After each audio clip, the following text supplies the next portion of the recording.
Hi, my friends. It's me, Mrs. Stiliano. Today, I'm going to take you through a little demonstration of how to draw yourself as a swimmer, like David Hockney would.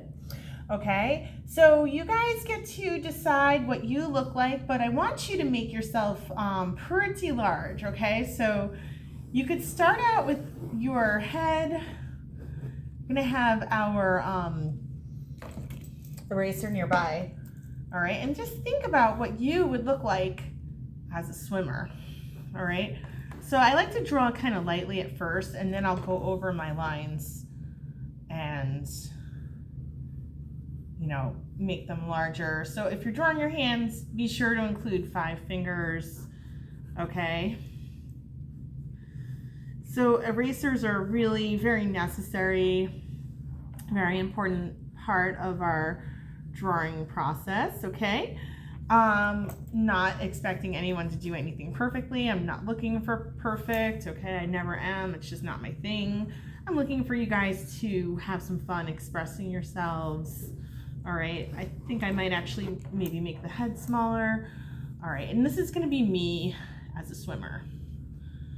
I am wearing like a swimming skirt. Why not? It's what I feel like wearing. And I'm gonna wear it's actually my daughters both have the same kind of swimsuit. You can design it however you wish, all right? So here's me and thinking about what my legs might look like. I think I'm gonna go ahead and put some flippers on my feet because that's fun. Now, of course, you can draw yourself however you wish. I do want you guys to make yourselves pretty large. I want you guys to really take up all the room you can in your picture, okay? So that's an important thing to me. And I can go back in and make things look better if I want to. All right, so here I am. Now, my head's definitely too big. This is where I'm gonna go in and make those little improvements.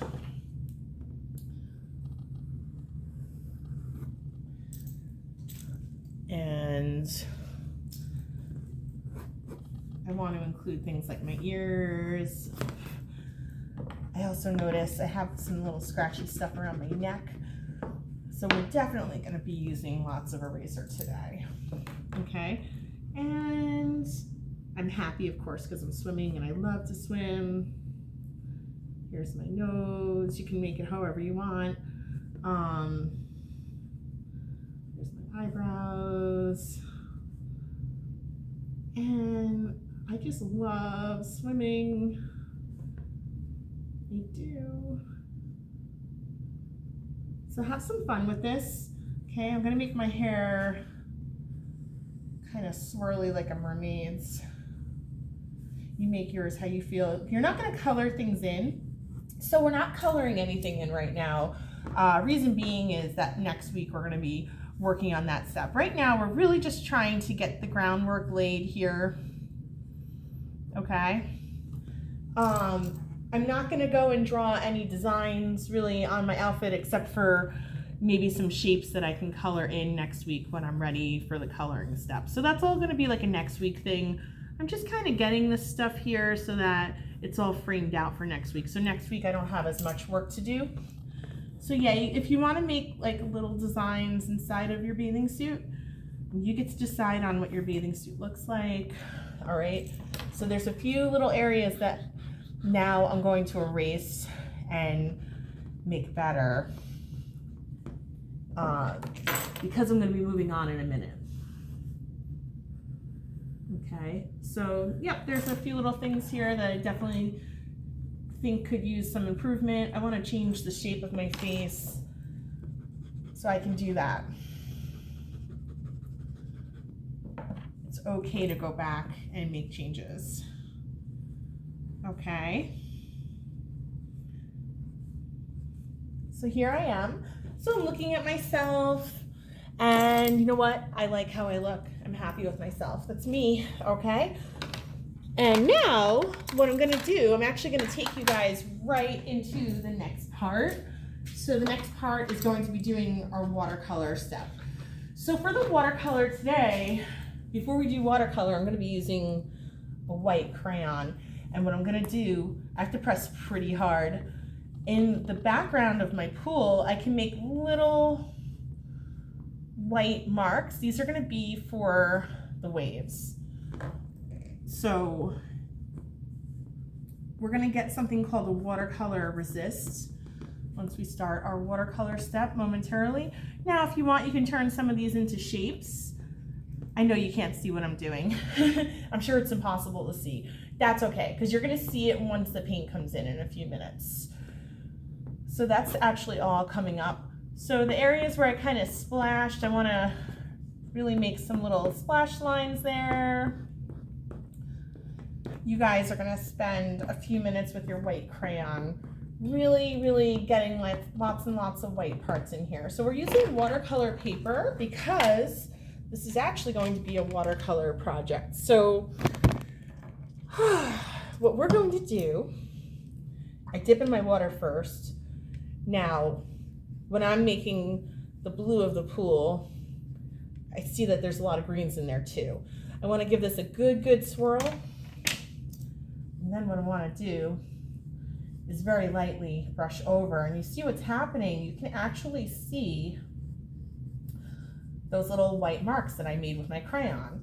Okay, that is called a watercolor resist. Okay, so I'll say it again because it's so important. It's a watercolor resist. Carefully, nicely, I'm painting around my person. Next week, we're going to be coming back to these because this is going to be a 2-week project. Okay. So I just want you to see how carefully I'm going. And I'm going to add in some green. So what I need to do is wash my brush off first. I want to get all the blue out of it because I do not want to contaminate my colors that are in here. So my brush is absolutely clean. There's definitely a little bit of green in the pool too. So while it's wet, you don't want to wait till it dries. You can go and put little elements of green in there. Okay, a little bit here, a little bit there, mostly blue, but little hints of green as well. And then I'm going to move on. I'm going to keep going with this, okay? And pretty soon you're going to get the gist. So I'm going to keep going.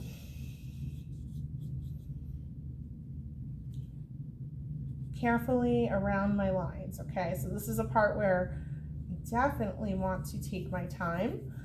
I say the slowest person wins the race when it comes to art.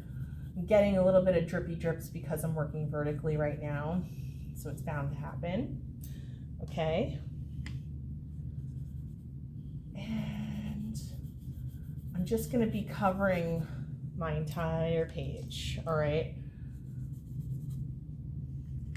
Now, I never want to dig or push into my paints. If your watercolor is coming out chunky, it's not supposed to be. I'll just say that to you, okay? It's never supposed to be chunky, all right? It's supposed to be really a light process, okay? It means that you have taken too much. Actually, when it gets chunky, it dries sticky, so you never want to work with it that way, all right? So I'll do a little bit more, and then you guys can actually get started, and I'm gonna complete this on my own. So it'll all be finished and hanging up when you see it. All right, we'll do a little bit more right now. So you guys are going to have it be your goal today to do all of your water from your pool. So if you have a little thing like that, it's okay. Just use your finger. Okay, you wanna kind of remove the paint right away. But even Mrs. S makes little mistakes here and there. It's no big deal. I always say, if you mess it up, dress it up. Just gotta kind of roll with it. Go with the flow of your painting, okay? Sometimes your paintings have other plans for you. So if you want to make it darker in any area, once it dries, you can actually go back in and put like a second layer. You don't want to brush over the same area too much while it's wet because you're going to get that pilliness. We want to avoid pilliness. That's those little dots that happen when you're, you've all done it at some point, when you've gotten a paper wet and you kind of keep going over it with the brush in the same area, it starts to pill. So we don't want your picture to pill. So sometimes it's nice to just start with like a little line around the shape. Okay. And you see, I'm just gonna keep going with this. I'm gonna turn my video off so I don't take up too much of your time. I know your time is very precious, okay? So I'm gonna get going and you guys are going to begin.